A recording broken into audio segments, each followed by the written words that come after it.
오늘의 이슈 포커스입니다. 문재인 정부의 교육 분야 최우선 과제로 꼽혔던 고교 무상교육이 예정된 가운데 무상교육 지원 범위가 공개됐습니다. 지원 항목은 입학금과 수업료, 학교 운영 지원비, 교과서 대금 등이며 대상 학교는 교육법에 해당하는 고등학교와 고등기술학교입니다.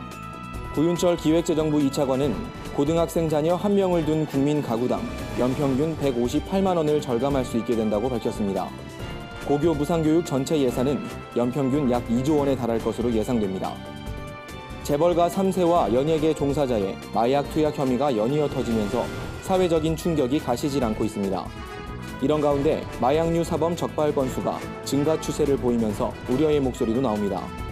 최성락 식품의약품안전처 차장은 마약이 광범위하게 유포된 것은 아니지만 상당수의 계층이 마약류를 접하고 있다며 한국은 더 이상 마약 청정국이 아니라고 말했습니다.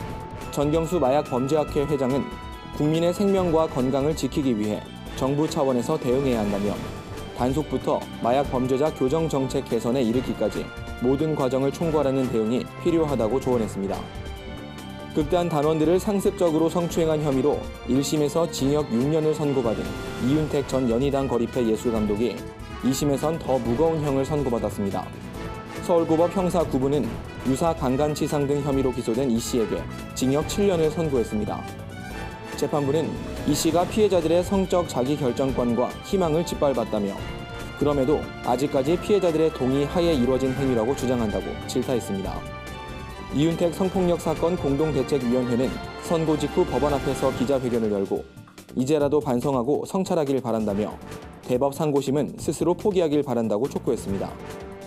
40대의 한 택시기사가 만취한 승객으로부터 성추행 허위 신고로 조사를 받다가 10여 년 전 저지른 실제 성폭행 범행이 드러나 구속됐습니다.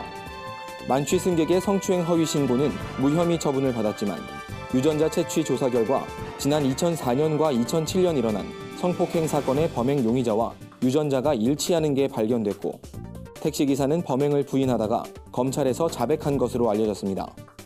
한편 경찰은 2004년과 2007년 당시 택시기사의 유전자를 확보했지만 신원을 파악하지 못해 사실 여부를 밝히지 못했던 것으로 전해집니다.